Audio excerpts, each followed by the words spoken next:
Hello out there to all you healthcare warriors. The shift that no one talks about. How do you define that one shift? That is probably the reason it's taking me some time to drop this episode, is because I sat and thought about my own shifts. So many came flooding to my mind. What comes to your mind when you begin to think about it? Do you remember that one trauma, blood and guts kind of shift? Or do you think about the one where a miracle happened and you saved a patient's life? What if the shift that never gets spoken about is exactly the one we needed? It pushed us out of our comfort zone. It cracked something open that was holding us back. When you drove into work, you and your significant other had another disagreement. You left crying and thinking, this is it. It is the end of our relationship. You wanted to call out, but you didn't. You showed up, and something happened in that shift. Something you witnessed, someone you spoke to, made the light bulb go off inside of you, and a great love story was reconciled. The first time you are in charge, a code red is called, and then a MRT. You go to the floor and realize it is full of smoke, and a patient has caught the bed and herself on fire. Your heart is racing. A coworker needs you. They share personal information with you. They trust you, and they ask you to pray with them in the chapel at work.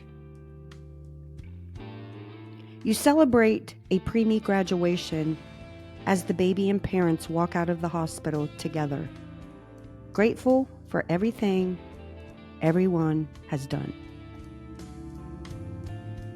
You get to laughing and giggling with a coworker and could not stop that you almost pee your pants.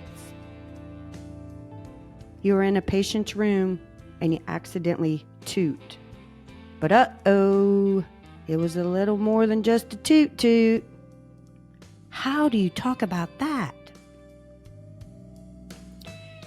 The night that you and that hot one you've been flirting with sneak away and disappear behind a locked door, only to realize you cannot get out and have to call security.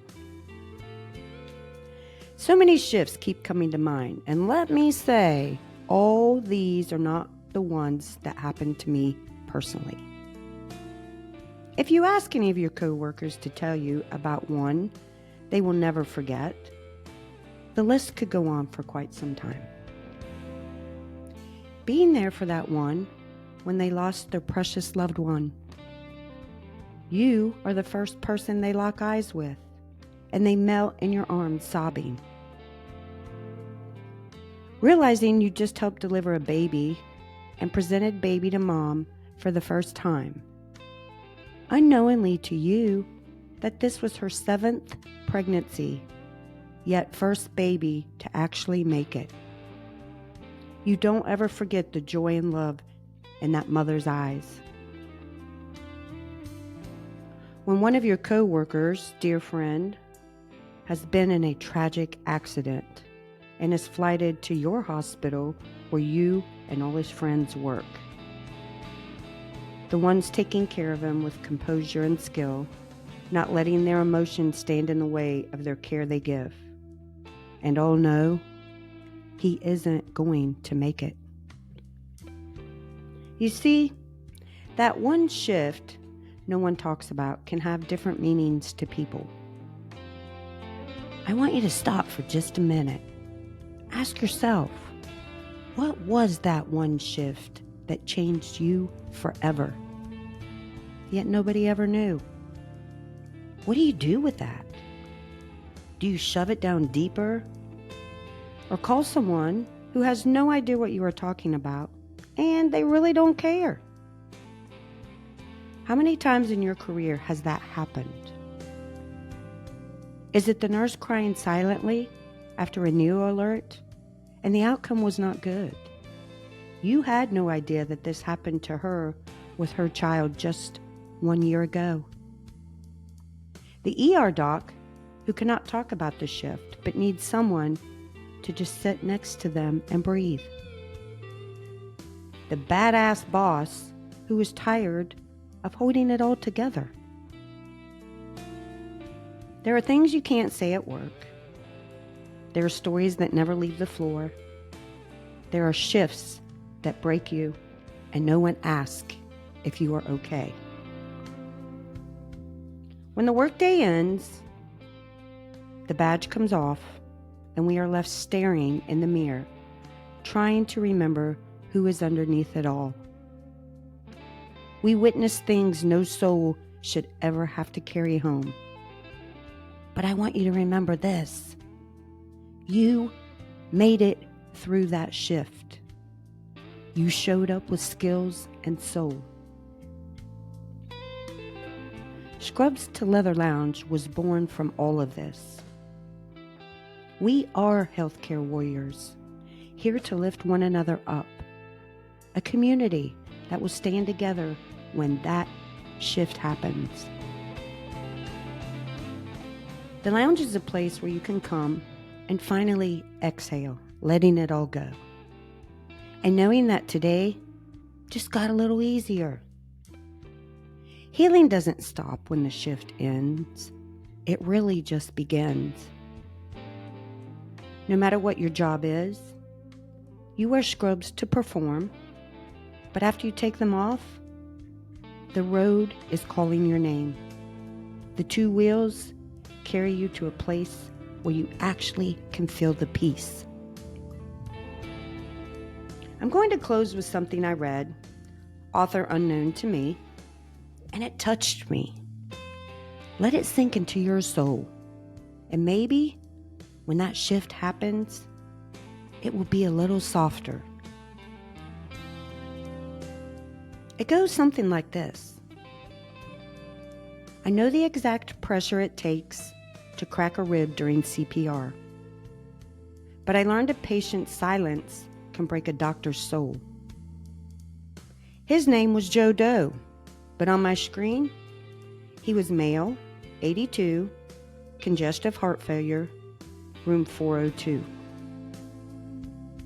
I spent 7 minutes with him that morning, 7 minutes to check his vitals, listen to the fluid in his lungs, adjust his diuretics, and type out 24 required data points into his electronic record. He tried to tell me something, gesturing toward a faded photo on his nightstand. I nodded, said, "We'll talk later," and moved on. There was no billing code for talk later. Mr. Doe died that afternoon. As a nurse quietly cleared his belongings, she handed me a photo. It was him as a young man, beaming, his arm around a woman, standing before a small grocery store with Doe's Market painted on the window. The realization hit me like a physical blow. I knew his ejection fraction and his creatinine levels. I knew his insurance provider and his allergy to penicillin. But I didn't know his wife's name or that he had built a life from nothing with his own two hands. I had not treated Mr. Doe. I had managed the deadline of a failing system. And in the sterile efficiency of it all, I had lost a piece of myself. The next day, I bought a small black notebook. It felt like an act of rebellion. My first patient was Martha Stand, a frail woman lost in a sea of white bed sheets, diagnosed with pneumonia. I did my exam, updated her chart, and just as I was about to leave, I paused. I turned back from the door. "Mrs. Stand," I said, my voice feeling strange, "tell me one thing about yourself that's not in this file." Her tired eyes widened in surprise. A faint smile touched her lips. I was a second grade teacher, she whispered. The best sound in the world is the silence that comes just after a child finally reads a sentence on their own. I wrote it down in my notebook. Martha Stand taught children how to read. I kept doing it. My little black book began to fill with ghosts of lives lived. And something began to change. The burnout, that heavy gray cloak I'd been wearing for years, started to feel a little lighter. Before entering a room, I'd glance at my notebook. I wasn't walking in to see the acute pancreatitis in 207. I was walking in to see Frank, who probably had a million stories about the city. My patients felt it too. They would sit up a little straighter. A light would flicker back in their eyes. They felt seen. The real test came with Leo. He was 22, angry, and refusing dialysis for a condition he'd brought on himself. He was a difficult patient, a label that in hospital speak means we've given up. The team was frustrated. I walked into his room and sat down, leaving my tablet outside. We sat in silence for a full minute. I didn't look at the monitors. I looked at the intricate drawings covering his arms. "Who's your artist?" I asked. He scoffed. "Did him myself." "They're good," I said. "This one, it looks like a blueprint." For the first time, his gaze lost its hard edge. "Wanted to be an architect," he muttered, "before all of this." We talked for 20 minutes about buildings, about lines, about creating something permanent. We didn't mention his kidneys once. When I stood up to leave, he said so quietly, I almost missed it. "Okay, we can try dialysis tomorrow." Later that night, I opened my notebook. I wrote, "Leo designs cities on paper." The system I work in is designed to document diseases with thousands of data points. It logs every cough, every pill, every lab value. It tells the story of how a body breaks down. My little black book tells a different story. It tells the story of why a life mattered. We are taught to practice medicine with data, but we heal with humanity. And in a world drowning in information, a single sentence that says, "I see you," isn't a kind gesture. It is the most powerful medicine we have. There is not a roadmap telling us how to handle that one shift. There is not a manual to read. That shift will happen. And maybe this is the kind of shift no one talks about. Maybe we should. Scrubs to Leather Lounge. You didn't find this by accident. YouTube.com at Scrubs to Leather Lounge. Subscribe, share, and like.